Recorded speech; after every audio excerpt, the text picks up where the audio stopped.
സ്വാഗതം. ചടയമംഗലം ഗ്രാമപഞ്ചായത്തിൽ പ്രിയപ്പെട്ട സാക്ഷിയുടെ പ്രേക്ഷകരെ, നമുക്കിന്നൊരു അതിഥിയുണ്ട് നമ്മളോടൊപ്പം. ചടയമംഗലത്തിൻ്റെ ശില്പി എന്ന് തന്നെ വിശേഷിപ്പിക്കാൻ കഴിയുന്ന, ചടയമംഗലത്തിന് പുതിയ മുഖം നൽകിയ ചടയമംഗലത്തിൻ്റെ സ്വന്തം സഖാവ് ശ്രീ എ മുസ്തഫ. സഖാവ് മുസ്തഫ കാക്ക എന്നുപോലും നമുക്ക് തുറന്നു വിളിക്കാൻ കഴിയുന്ന ചടയമംഗലത്തിൻ്റെ പ്രിയ ജനനായകൻ. നമുക്ക് അദ്ദേഹത്തിൻ്റെ വിശേഷങ്ങൾ അദ്ദേഹത്തോട് തന്നെ ചോദിച്ചറിയാം. സഖാവ് സാക്ഷി ടി വിയുടെ പ്രേക്ഷകർക്ക് വേണ്ടി സാക്ഷി ടി വിയോടൊപ്പം ചേരുകയാണ്. നമസ്കാരം. നമസ്കാരം. നമ്മുടെ സാക്ഷി ടി വിയുടെ പ്രേക്ഷകർക്ക് വേണ്ടി ഒന്ന് രണ്ട് ചോദ്യങ്ങളും സഖാവിൻ്റെ കുറച്ച് വിശേഷങ്ങളും ഒന്ന് അറിയണമെന്നുണ്ട്. ചോദിച്ചോളൂ. ഒന്നാമത്തെ ചോദ്യം ഇതാണ്: സഖാവിൻ്റെ രാഷ്ട്രീയ പ്രവേശനം എന്നായിരുന്നു, എങ്ങനെയായിരുന്നു? ഞാൻ ഹൈസ്കൂൾ വിദ്യാഭ്യാസം കഴിഞ്ഞ് CPI എന്ന് പറയുന്ന രാഷ്ട്രീയ പാർട്ടിയോട് എനിക്ക് ഉണ്ടാകുന്ന ചില വൈകാരികമായ ബന്ധങ്ങളും അതിനോടുള്ള എൻ്റെ താല്പര്യവും എന്നെ കൂടുതൽ പ്രചോദനം നൽകി അതിലേക്ക് കൊണ്ടുവന്നത് അന്തരിച്ചുപോയ സഖാവ് കെ തങ്കപ്പൻ നായർ എന്ന് പറയുന്ന സഖാവാണ്. അദ്ദേഹത്തിൻ്റെ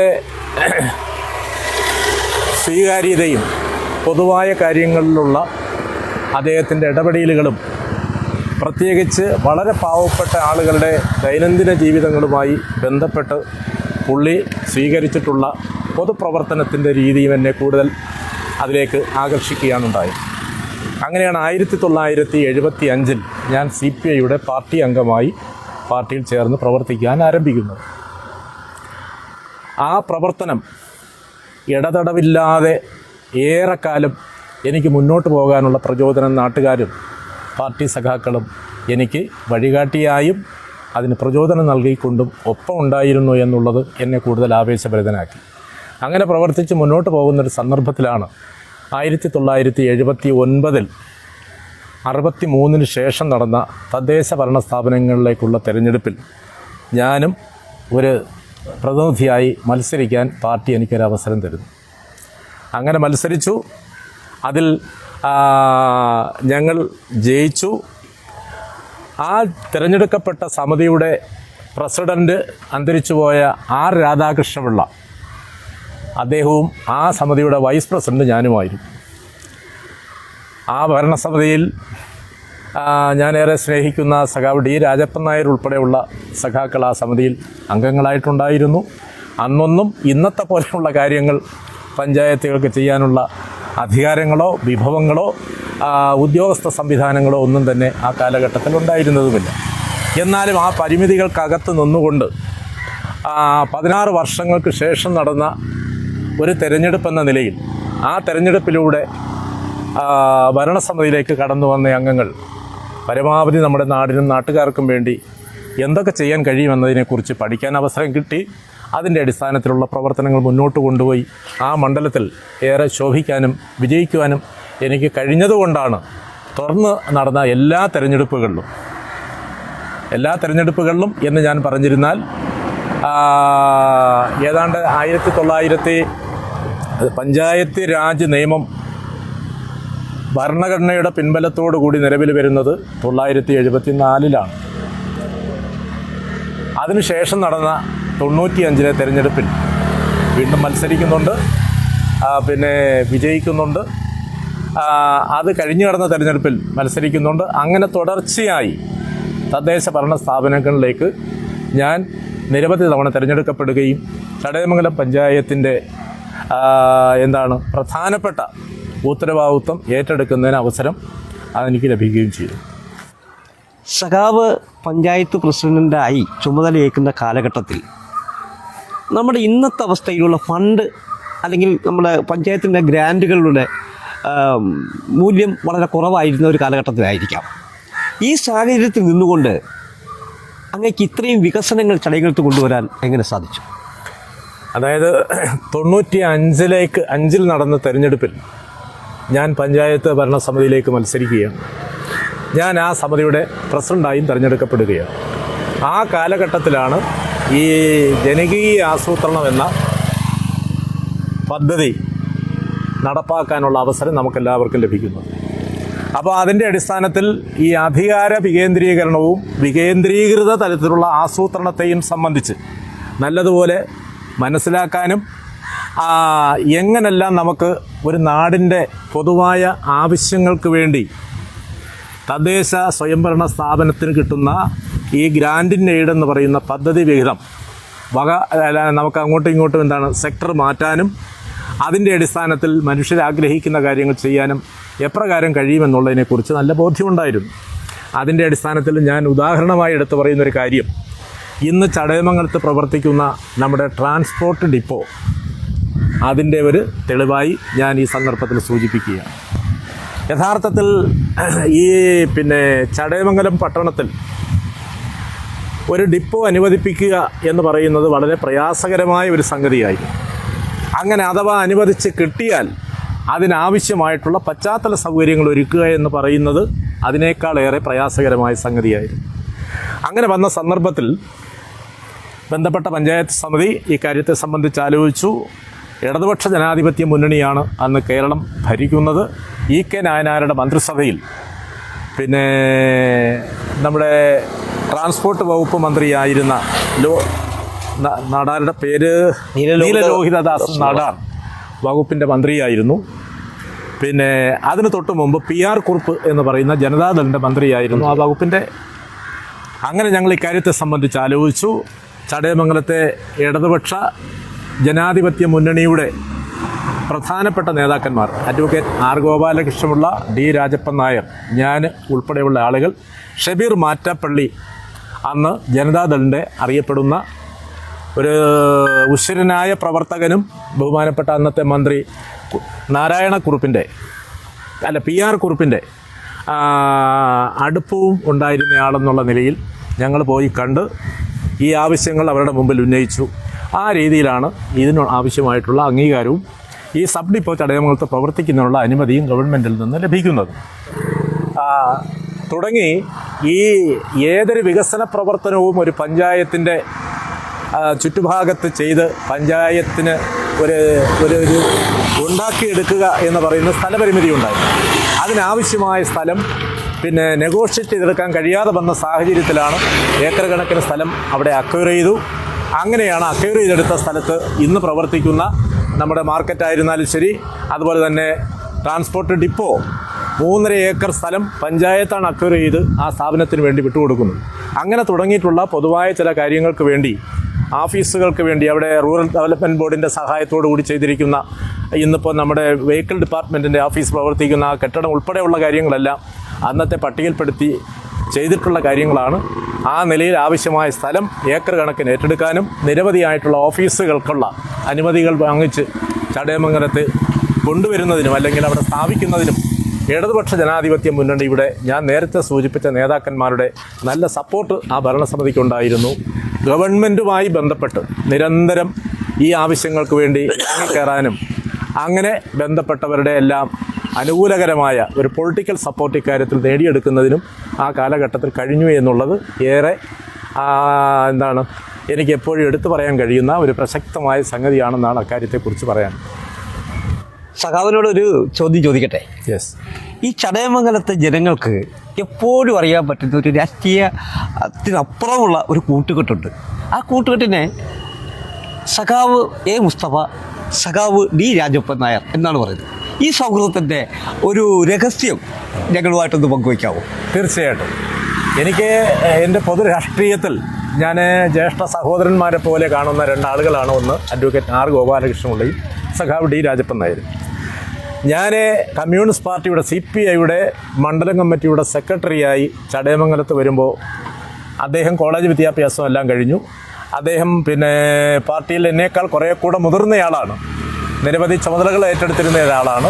അത് MG കോളേജിലാണ് പഠിച്ചിരുന്നത്. അപ്പോൾ ഞാൻ ചടയമംഗലത്ത് ബ്രാഞ്ച് കമ്മിറ്റി സെക്രട്ടറി, അത് കഴിഞ്ഞ് ലോക്കൽ കമ്മിറ്റി സെക്രട്ടറി, ഇങ്ങനെ തുടങ്ങി ഏതാണ്ട് 1985 CPIയുടെ ഒന്നായിരുന്ന മണ്ഡലത്തിൻ്റെ സെക്രട്ടറിയായി വരുന്നയാളാണ്. ഞാൻ സെക്രട്ടറിയായിട്ട് വരുമ്പോൾ രാജപ്പൻ നായരാണ് CPIഎമ്മിൻ്റെ സെക്രട്ടറിയായി അന്ന് ചടയമംഗലം ഏരിയ കമ്മിറ്റി എന്നാണ് പറയുന്നത്, ആ ഏരിയ കമ്മിറ്റിയിലെ സെക്രട്ടറി ആയിട്ട്. അപ്പോൾ അതുകൊണ്ട് ഞാൻ അദ്ദേഹവുമായി ബന്ധപ്പെടുന്ന കാലം മുതലുള്ള ആ അടുപ്പവും സൗഹൃദവും ഒരു ജ്യേഷ്ഠ സഹോദരൻ എന്നതിനപ്പുറത്ത് ഒരു ഉത്തമനായ സഖാവ് എന്ന നിലയിൽ ഇപ്പോഴും ഞാൻ സ്നേഹിക്കുന്നയാളാണ്. ആ നിലയിലുള്ള ബന്ധം മുന്നോട്ട് കൊണ്ടുപോകാൻ പരമാവധി ശ്രമിക്കാറുമുണ്ട്. ആ ബന്ധം ഇപ്പോൾ നല്ല വണ്ണം തുടരുകയും ചെയ്യുകയാണ്. സഖാവിൻ്റെ രാഷ്ട്രീയ പ്രവർത്തന മണ്ഡലങ്ങളിൽ ഏറ്റവും കൂടുതൽ സഖാവ് നിറഞ്ഞു നിന്നിട്ടുള്ള ഒരു മേഖലയാണ് തോട്ടം തൊഴിലാളികളുമായി ബന്ധപ്പെടുന്ന വിഷയങ്ങൾ. ഈ തോട്ടം മേഖലയിൽ ഉള്ള പ്രവർത്തനങ്ങളെക്കുറിച്ച് നമ്മുടെ പ്രേക്ഷകർക്കൊന്ന് പറഞ്ഞു കൊടുക്കാമോ? തീർച്ചയായിട്ടും. ഞാൻ ഈ പറഞ്ഞ ചുമതലകൾ പ്രാദേശിക തലത്തിൽ ഏറ്റെടുത്ത് നിൽക്കുന്ന സന്ദർഭത്തിൽ ഞാൻ കാണുന്നത് വി പ്രഭാകരൻ എന്ന എല്ലാവരും പ്രഭാകരൻ ആശാൻ എന്ന് വിളിക്കാറുള്ള അദ്ദേഹത്തിൻ്റെ നിറസാന്നിധ്യമായിരുന്നു. ഇവിടെ അറിയപ്പെടുന്ന 2 എസ്റ്റേറ്റുകളുണ്ടായിരുന്നു. ഒന്ന് ഹന്ന, മറ്റൊന്ന് വിജയ. ഈ 2 എസ്റ്റേറ്റുകളെയും സംബന്ധിച്ച് ഒന്നുകൂടി എടുത്തു പറഞ്ഞാൽ, ഒന്ന് മുത്തൂറ്റുകാരുടെ ഉടമസ്ഥയിലുള്ളതും മറ്റേത് സായിപ്പിൻ്റെ തോട്ടം എന്നറിയപ്പെടുന്ന തോട്ടവുമാണ്. ഈ 2ഇടത്തും AITUC എന്ന് പറയുന്ന ട്രേഡ് യൂണിയൻ സംഘടനയ്ക്ക് നിർണായകമായ സ്വാധീനം ഉണ്ടായിരുന്ന 2 തോട്ടങ്ങളാണ്. ആ തോട്ടങ്ങളിലെ യൂണിയൻ നേതാവെന്ന നിലയിൽ അന്ന് ഞാൻ കാണുന്നത് ഈ പറഞ്ഞ പ്രഭാകരൻ ആശാൻ എന്ന് പറയുന്ന എനിക്ക് ഏറെ സ്നേഹമുള്ള, എന്നെ ഒരുപാട് സന്ദർഭങ്ങളിൽ എനിക്കൊരു എന്താണ് ഒരു ഒരു ഒരു ഒരു ഒരു ഒരു ഒരു ഒരു ഒരു നല്ല സപ്പോർട്ടറായി രാഷ്ട്രീയത്തിലും അല്ലാതെയുള്ള കാര്യങ്ങളിലും എനിക്കൊപ്പം ഉണ്ടായിരുന്ന ആളാണ് വി പ്രഭാകരൻ എന്ന് പറയുന്ന ആശാൻ. അദ്ദേഹം വളരെ സ്വീകാര്യതയുള്ള, തൊഴിലാളികൾക്കിടയിൽ സ്വീകാര്യതയുള്ള ഒരാളായിരുന്നു. അവിടെ ഈ മാനേജ്മെൻറ്റും അതുപോലെ തന്നെ തൊഴിലാളികളും ആയി പല സന്ദർഭത്തിലും തർക്കങ്ങളുണ്ടായിട്ടുണ്ട്. അവിടെ ആ തൊഴിൽ സമരങ്ങളുമായി ബന്ധപ്പെട്ട് എങ്ങനെ അത് പരിഹരിക്കണമെന്നുള്ളതിന് നല്ല വ്യക്തമായ ധാരണയുള്ള ആളായിരുന്നു പ്രഭാകരൻ ആശാൻ. അങ്ങനെ ആ തോട്ടങ്ങളിലെ വിഷയങ്ങളിൽ ഇടപെടാനൊരു വഴി ഒരുക്കി തന്നയാൾ അദ്ദേഹമാണ്. അവിടെ തൊഴിലാളികളുടെ ചില കരിങ്കാലിപ്പണികൾക്കെതിരെ ബന്ധപ്പെടുന്ന സന്ദർഭത്തിൽ ചില അപകടങ്ങൾ വരുത്താനുമൊക്കെയുള്ള ശ്രമങ്ങൾ നടന്നു. അതിനെയൊക്കെ അതിജീവിച്ച് മുന്നോട്ട് പോകാൻ എൻ്റെ ആ കാലത്തിലെ പ്രവർത്തനം കൊണ്ട് ഒരു ധൈര്യം ഉണ്ടായിരുന്നു, തൊഴിലാളികളൊപ്പം ഉണ്ടായിരുന്നു. അതുകൊണ്ട് ആ ട്രേഡ് യൂണിയൻ രംഗത്ത് ഇപ്പോഴും ഞാൻ സജീവമായി നിൽക്കുന്ന AITUC-ലെ അതിൻ്റെ വർക്കിംഗ് കമ്മിറ്റി മെമ്പർ എന്ന നിലയിൽ ഞാനിപ്പോഴും സജീവമായ ആ രംഗത്തുണ്ട്. ആ രംഗം എനിക്കൊരിക്കലും മറക്കാൻ ഒക്കാത്ത ഒരു ഫീൽഡായിട്ട് ഞാൻ കണ്ട് അതിനെ നിലനിർത്തി കൊണ്ടുപോവുകയാണ്. സഖാവേ, അടുത്തൊരു ചോദ്യം ഒരല്പം തമാശ കൂടി കലർന്നതാണ്. എന്ന് പറഞ്ഞാൽ വളരെ കത്തി ജ്വലിച്ച് നിൽക്കുന്ന രാഷ്ട്രീയ രംഗത്ത് നിൽക്കുന്ന സമയത്ത് കുറച്ചുനാൾ സഖാവ് ഒരു വനവാസത്തിന് പോയിരുന്നു എന്നറിയുന്നു. അതെന്തായിരുന്നു? അല്ല, അങ്ങനെയുള്ള സാഹചര്യമൊന്നും ഉണ്ടായിരുന്നില്ല. എന്നാൽ 2021 നടന്ന നിയമസഭാ തെരഞ്ഞെടുപ്പുമായി ബന്ധപ്പെട്ട് സ്ഥാനാർത്ഥി പട്ടികയിലേക്ക് വളരെ സജീവമായി ചർച്ച ചെയ്യുകയും നിർദ്ദേശിക്കപ്പെടുകയും ചെയ്ത ഒരാളായിരുന്നു ഞാൻ. ദൗർഭാഗ്യവശാൽ അത് അങ്ങനെ ഉണ്ടാകാൻ, അല്ലെങ്കിൽ ആ രീതിയിലേക്ക് അത് അവസാനം പരിഗണിക്കാൻ കഴിയാത്ത സാഹചര്യങ്ങൾ പാർട്ടിയുടെ സെക്രട്ടറി എന്നെ അത് ബോധ്യപ്പെടുത്തുകയും 4 മണ്ഡലങ്ങളിൽ CPI മത്സരിക്കുമ്പോൾ സ്വാഭാവികമായും ഒരു വനിത എന്ന നിലയിൽ ഒരു സീറ്റിൽ പരിഗണിക്കപ്പെടണം. അത് ചടയമംഗലത്ത് ആണ് പരിഗണിക്കാൻ ആഗ്രഹിക്കുന്നത്. ആ നിലയിൽ ചടയമംഗലത്ത് ഇതുപോലെ ചെഞ്ചുറാണി മത്സരിക്കണം എന്ന ആ നിർദ്ദേശം ഞാൻ ഉൾപ്പെടെയുള്ളവർ അംഗീകരിക്കണം എന്ന നിലയിൽ ബോധ്യപ്പെടുത്തുകയും പാർട്ടി കമ്മിറ്റി അങ്ങനെ തീരുമാനിക്കുകയും ചെയ്തു. അത് മാനസികമായി കുറച്ച് ബുദ്ധിമുട്ടും ഒക്കെ എൻ്റെ മനസ്സിൽ ഉണ്ടായിരുന്നു എങ്കിൽ പോലും പാർട്ടി എന്താണോ അക്കാര്യത്തിലെടുത്ത തീരുമാനം, ആ തീരുമാനം 100% ഞാൻ അംഗീകരിക്കുന്നു എന്ന് അന്നും എപ്പോഴും പാർട്ടിയെ ബോധ്യപ്പെടുത്തുകയും അത് കമ്മിറ്റിയിൽ ഞാൻ പറയുകയും ചെയ്തിട്ടുള്ളതാണ്. ആ നിലയിൽ എൻ്റെ മേലൊരു അച്ചടക്ക നടപടി പാർട്ടി സ്വീകരിച്ചു. ഞാനതും സ്വാഗതം ചെയ്തു. ആ നിലയിൽ ഇപ്പോൾ പാർട്ടിയുടെ ചടയമംഗലം മണ്ഡലവുമായി ബന്ധപ്പെട്ട കമ്മിറ്റിയിൽ ചേർന്നാണ് ഞാൻ പ്രവർത്തിച്ചു വരുന്നത്. ഞാൻ വനവാസത്തിന് പോവുകയോ പാർട്ടിയിൽ നിന്ന് വിട്ടുനിൽക്കുകയോ ചെയ്ത സാഹചര്യങ്ങളൊന്നും ഉണ്ടായിരുന്നില്ല. ഇതാണ് ആ സംഭവവുമായി ബന്ധപ്പെട്ട് എനിക്ക് ചുരുക്കി സൂചിപ്പിക്കുവാനുള്ളത്. സഖാവേ, ഒരു കാലഘട്ടത്തിൽ LDF ഭൂരിപക്ഷത്തിൽ ചടയമംഗലത്ത് തിരഞ്ഞെടുപ്പിൽ വരികയും പഞ്ചായത്ത് ഭരണസമിതിയിലെ പ്രസിഡന്റ് സ്ഥാനം മുസ്തഫയ്ക്കാണ് എന്ന് പറയുകയുണ്ടായി. എന്നാൽ അതൊരു അട്ടിമറിക്കപ്പെടൽ പോലെ സംഭവിച്ചിട്ടുണ്ട്. എന്തായിരുന്നു അതിൻ്റെ കാരണം?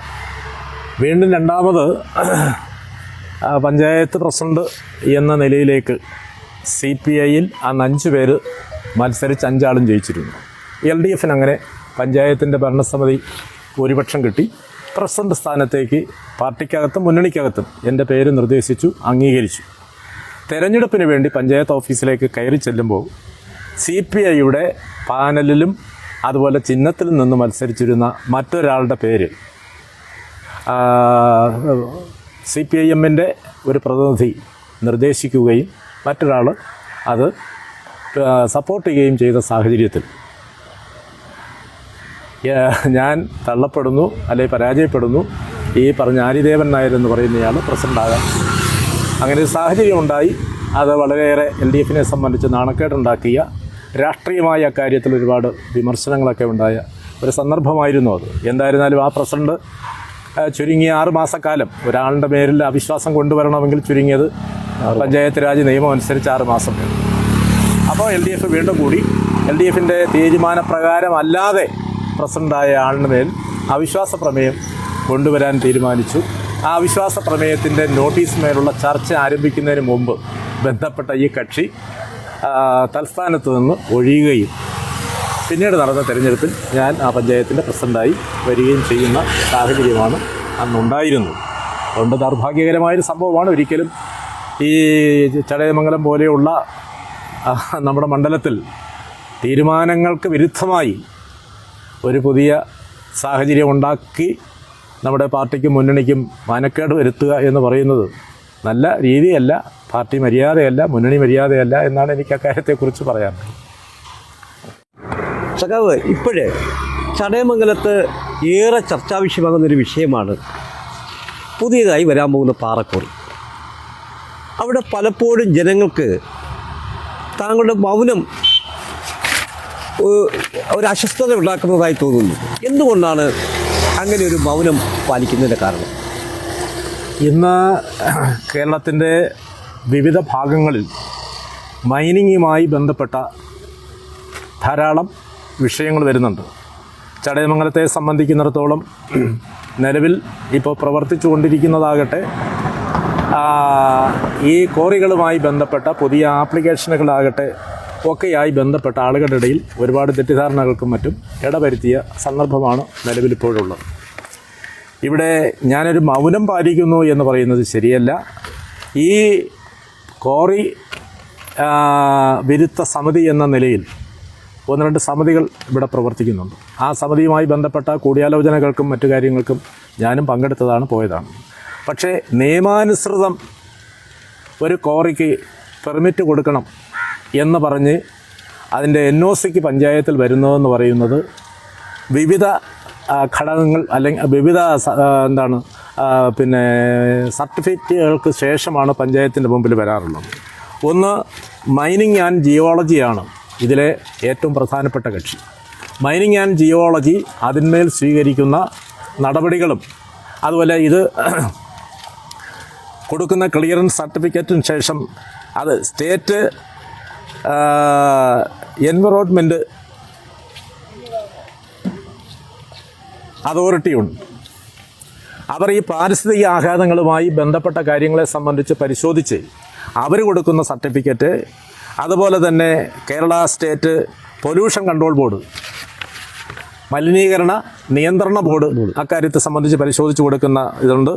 അതുപോലെ തന്നെ എക്സ്പ്ലോസീവുമായി ബന്ധപ്പെട്ട വിഷയങ്ങളുണ്ട്. ഇതെല്ലാം കഴിഞ്ഞ് പഞ്ചായത്തിൻ്റെ മുമ്പിലേക്ക് ഒരു ആപ്ലിക്കേഷൻ വന്നാൽ പഞ്ചായത്ത് അത് NOC ചിലപ്പോൾ കൊടുത്തു പോകും, കൊടുക്കാതെയും ഇരിക്കാം. അപ്പോൾ കൊടുക്കാതിരിക്കുന്നതിൻ്റെ കാരണം എന്താണെന്ന് ബന്ധപ്പെട്ട അപേക്ഷകനെ വിവരാവകാശ നിയമം വഴിയാകട്ടെ അല്ലാതെയാകട്ടെ ആവശ്യപ്പെട്ടാൽ അതെന്താണെന്ന് പറയണം. ആ നിലയിൽ ഇപ്പോൾ ഇവിടെ ഈ പോരയിടം കേന്ദ്രമാക്കി പ്രവർത്തിക്കുന്ന ഒരു പൗരസമിതിയുണ്ട്. ആ പൗരസമിതി ഈ കാര്യവുമായി ബന്ധപ്പെട്ട് നിരവധി സമരങ്ങളും അതുപോലെ തന്നെ കൂട്ടായ്മകളും ഒക്കെ സംഘടിപ്പിച്ചിട്ടുണ്ട്. അപ്പോൾ അവർ പറയുന്നതും അതിൽ ഞാനും പങ്കെടുത്തയാളാണ്. നിയമവിരുദ്ധമായി ആ പ്രവർത്തനങ്ങൾ ഉണ്ടാകാൻ പാടില്ല. ഓക്കെ, ശരിയാണ്. കളക്ടർ അടക്കം ഈ അടുത്ത സമയത്ത് ആ ക്വാറി സന്ദർശിച്ചിരുന്നു. ബന്ധപ്പെട്ടവരോടെല്ലാം ഈ ആക്ഷേപങ്ങളെ സംബന്ധിച്ച് വസ്തുനിഷ്ഠമായ അന്വേഷണം നടത്തി റിപ്പോർട്ട് കൊടുക്കാൻ കളക്ടറോട് ആവശ്യപ്പെട്ടിട്ടുണ്ട്. അതിൻ്റെ അടിസ്ഥാനത്തിൽ ആ റിപ്പോർട്ടിൽ ഈ ആക്ഷേപം ഉന്നയിച്ച പ്രശ്നങ്ങളെ സംബന്ധിച്ച്, അത് പാരിസ്ഥിതികാഘാതം ശരിയായി പഠിച്ചിട്ടില്ല എന്നതാണെങ്കിൽ അതുൾപ്പെടെ ഉള്ള കാര്യങ്ങളെ സംബന്ധിച്ച് വ്യക്തമായ വിവരങ്ങൾ ശേഖരിച്ച് കളക്ടർ അതിന്മേൽ ഒരു തീരുമാനം കൈക്കൊള്ളാം. അങ്ങനെ നിയമവിരുദ്ധമായിട്ടാണ് അത് ലഭിച്ചിട്ടുള്ളത് എങ്കിൽ അത് റദ്ദ് ചെയ്യുകയും ചെയ്യാം. പഞ്ചായത്ത് ഇക്കാര്യത്തെ സംബന്ധിച്ച് ചില തീരുമാനങ്ങൾ എടുത്തിട്ടുണ്ട്. അതുകൊണ്ട് LDF ആണിപ്പോൾ, CPI ആണ് പഞ്ചായത്തിൻ്റെ പ്രസിഡന്റ്, LDF ആണ് ചടയമംഗലം പഞ്ചായത്തിൻ്റെ ഭരണസമിതിയെ നയിക്കുന്നത്. അങ്ങനെ വരുന്ന കാര്യങ്ങൾ തീർച്ചയായും ജനങ്ങളോടൊപ്പം ചേർന്ന് നിന്നുകൊണ്ട് അവർക്ക് ബുദ്ധിമുട്ടുണ്ടാക്കുന്നതോ അല്ലെങ്കിൽ ഏതെങ്കിലും വളഞ്ഞ വഴികൾ സ്വീകരിച്ച് ഇത്തരം NOCകൾ സമ്പാദിക്കുവാൻ വേണ്ടി ആര് മുന്നോട്ട് വന്നാലും അല്ലെങ്കിൽ ആര് അതിനുള്ള വഴികൾ സ്വീകരിച്ചിരുന്നാലും LDFോ ഭരണസമിതിയോ അതിന് കൂട്ടുനിൽക്കില്ല. ജനങ്ങൾക്കൊപ്പം നിന്ന് ആ നിലപാടിൽ അവരെ എങ്ങനെയെല്ലാം സഹായിക്കാൻ കഴിയുമോ അത്തരത്തിലുള്ള സമീപനമേ ഈ വിഷയത്തിൽ എടുക്കത്തുള്ളൂ. ഞാൻ അതിനകത്ത് മൗനം പാലിക്കുകയോ മറ്റോ ചെയ്തു എന്ന് പറയുന്നതൊന്നും വസ്തുതയുള്ള കാര്യങ്ങളല്ല. പിന്നെ ആളുകൾക്ക് രാഷ്ട്രീയമായി വ്യക്തിപരമായി ആരെങ്കിലും എന്തെങ്കിലും ഒന്ന് ചെറുതായി ഉപദ്രവിക്കുകയോ അതല്ലെങ്കിൽ ഒന്ന് ശല്യം ചെയ്യുകയോ ചെയ്യണം എന്നൊക്കെ വന്നാൽ ഇന്നത്തെ സാഹചര്യത്തിൽ ധാരാളം സോഷ്യൽ മീഡിയ ഉൾപ്പെടെ നല്ല പ്രചാരണത്തിൽ നിൽക്കുന്നൊരു കാലഘട്ടത്തിൽ അതൊക്കെ എളുപ്പത്തിൽ കഴിയുന്ന കാര്യങ്ങളാണ്. അതുകൊണ്ട് നല്ല ഉറച്ച ധാർഢ്യത്തോടു കൂടിയാണ് ഈ വക കാര്യങ്ങളിൽ തീരുമാനമെടുക്കുന്നതും നിലപാട് കൈക്കൊള്ളുന്നതും. അതിനനുസരിച്ചാണ് ഈ സമിതിയെ രാഷ്ട്രീയമായി മുന്നോട്ട് കൊണ്ടുപോകാൻ വേണ്ടി സഹായിക്കുകയും ചെയ്തുകൊണ്ടിരിക്കും. സഖാവേ, മറ്റൊരു ചോദ്യം. വളരെ ദീർഘകാലമായി അങ്ങ് തന്നെ പറഞ്ഞല്ലോ 46 വർഷം കൊണ്ട് പൊതുരംഗത്ത് നിൽക്കുകയാണ്. ഈ 46 വർഷവും പൊതുരംഗത്ത് നിൽക്കുമ്പോൾ സാധാരണ സ്വാഭാവികമായ എതിർ കക്ഷികളിൽ നിന്നും എതിർ പാർട്ടികളിൽ നിന്നും ഒക്കെ ഈ രാഷ്ട്രീയ ശത്രുതയെങ്കിലും ഉണ്ടാകുന്ന ഒരു സ്വഭാവമുണ്ട്. അങ്ങേ സംബന്ധിച്ചിടത്തോളം എല്ലാവർക്കും ഒരു ജനസമ്മതകരാണ്. എല്ലാവരുടെ മനസ്സിൽ അങ്ങേക്കുറിച്ചൊരു ചിത്രമുണ്ട്. ഈ ഒരു പ്രതിച്ഛായ എങ്ങനെ നിലനിർത്തുന്നു? അത് മെയിൻറ്റെയിൻ ചെയ്യുന്നത് എങ്ങനെയാണ് എന്നതാണ് നിങ്ങളുടെ ചോദ്യത്തിൻ്റെ കാതലായിട്ടുള്ള ഭാഗം. ഈ പറഞ്ഞത് തീർച്ചയായും എൻ്റെ കുഞ്ഞുനാൾ മുതൽ ഞാൻ പൊതുപ്രവർത്തനം ആരംഭിക്കുന്ന ആ കാലഘട്ടം മുതൽ ഈ പൊതുസമൂഹവുമായിട്ടുള്ള എൻ്റെ ബന്ധപ്പെടലുകൾ, അവരുടെ വിഷയങ്ങളിൽ ഞാൻ എടുക്കുന്ന നിലപാടുകൾ രാഷ്ട്രീയം നോക്കിയേയല്ല. ഒരാൾ വന്നൊരാവശ്യം എന്നോട് സൂചിപ്പിച്ചാൽ എന്നെക്കൊണ്ട് കഴിയുന്നതാണ് എന്നുണ്ടെങ്കിൽ ഞാനതിൽ ഇടപെട്ടിരിക്കും. എന്നെക്കൊണ്ടൊക്കുന്ന സഹായം അവർക്ക് ചെയ്തു കൊടുക്കും. അപ്പോൾ പല രാഷ്ട്രീയ ആശയങ്ങളിൽ വിശ്വസിക്കുന്ന ആളുകളാണ് ഈ രീതിയിൽ ബന്ധപ്പെടുകയും സമീപിക്കുകയും ഒക്കെ ചെയ്യുന്നത്. അപ്പോൾ അത് പൊതുവിൽ എന്തു ചെയ്യും? മുസ്തഫ സാബിനോട് ഒരു കാര്യം ചെന്ന് പറഞ്ഞു, മറ്റൊന്നും നോക്കാതെ അതിലിടപെട്ടു. അപ്പോൾ ആ രീതിയിൽ വളരെ കുഞ്ഞുനാൾ മുതലേ തന്നെ ഈ ജനങ്ങളെ സഹായിക്കുക, അവരുടെ അപരാധികളിലും അവരുടെ സങ്കടങ്ങളും കേൾക്കാനൊരു മനസ്സെനിക്കുണ്ട്. ഞാൻ ആ രീതിയിലാണ് ആ വിഷയം കേൾക്കുന്നത്. എങ്ങനെയെങ്കിലും അവരെ പറഞ്ഞു വിടുകയല്ല. വളരെ ആത്മാർത്ഥമായി അവർ പറയുന്ന വിഷയം ഞാൻ ശ്രദ്ധിക്കും, കേൾക്കും, അതിൽ ഞാൻ ഇടപെടും. അത് നാളെയും അങ്ങനെയാണ് കൊണ്ടുപോകുന്നത്. ആ നിലയ്ക്ക് എനിക്ക് രാഷ്ട്രീയ ശത്രുക്കളുണ്ടോ എന്ന് ഞാൻ കരുതുന്നില്ല. എല്ലാ രാഷ്ട്രീയക്കാരോടും ഞാൻ ഇടപെടുന്നത് ഒന്നും മറച്ചു വെക്കാതെ ഒരു സ്നേഹബുദ്ധിയ, ഒരു സഹോദര സ്നേഹത്തിൻ്റെ മനോഭാവം ഉണ്ടല്ലോ, ആ രീതിയിലാണ് ഞാൻ എല്ലാവരോടും ബന്ധപ്പെടുന്നത്. അവർ തിരിച്ചെനിക്ക് തരുന്ന സപ്പോർട്ടും ആ അർത്ഥത്തിലുള്ളതാണ്. അതെൻ്റെ വ്യക്തി ജീവിതത്തിലെ ഒരു സവിശേഷമായ സമീപനമാണ് എന്നുണ്ടെങ്കിൽ അതുകൊണ്ടാണ് എനിക്ക് ഈ അംഗീകാരം പൊതുവിൽ രാഷ്ട്രീയക്കാരിൽ നിന്നും പബ്ലിക്കിൽ നിന്നും കിട്ടുന്നതെന്നാണ് ഞാൻ കരുതുന്നത്. ഇത്രയും സമയം സാക്ഷി TV-ക്ക് വേണ്ടിയും സാക്ഷി TV-യുടെ പ്രേക്ഷകർക്ക് വേണ്ടിയും അങ്ങയുടെ വിലപ്പെട്ട സമയം അനുവദിച്ചു തന്നതിൽ നന്ദി. നമസ്കാരം. എല്ലാവിധ ആശംസകളും.